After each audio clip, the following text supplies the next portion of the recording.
Any form of art for that reason is, what you see and what you experience.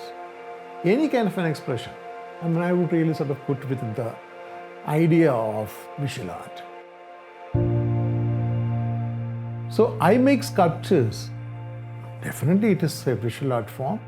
Somebody works with puppetry or making textile experiments or any material for that reason where there is making, the whole making process itself is an art practice.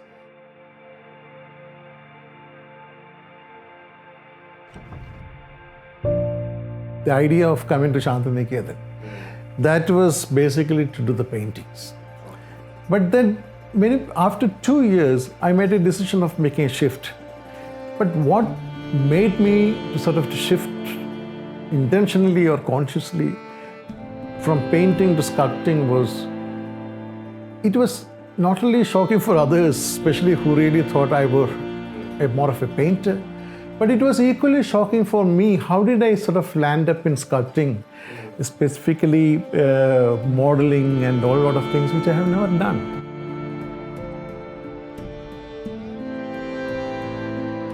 Sculpture comes into the real space. It's not an imaginative, it's not a kind of a perception that is experienced within one of the frames.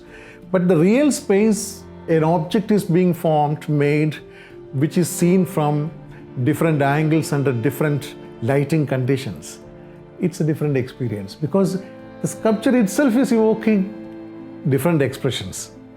So now, how do one decide whether you are a sculptor or a painter or what is your interest in things like that? That came to me at least with the meeting of some of the great minds in sculpting, and especially with, I would really say, Ramkinkar Baij and Sharbari Roy Choudhury. So these two people were living in the campus, and they have seen some of my early attempts as a student, what probably have made me to decide for sculpting.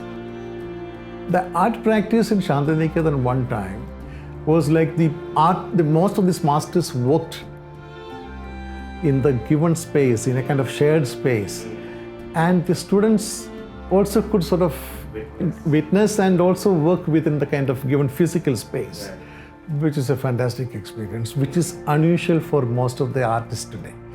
Like Ramkinkar works on clay, coming to the department and I'm seeing it. It's all that I knew about Ramkinkar was that a great genius, but we were not genius enough to understand that. But over a period of time that we could see, his sculptures in the campus in Shantiniketan itself is sort of becoming a lesson to you. I remember in 1975, he comes to work on a sculpture called Sacrifice. That was the sculpture based on the post-Naxalite period in Shantiniketan. How these masters approach to the subject of their choice, that is what would give a kind of a guideline how we would take and address our own subject. So this is a fantastic way of learning, and especially in an environment like Shantiniketan.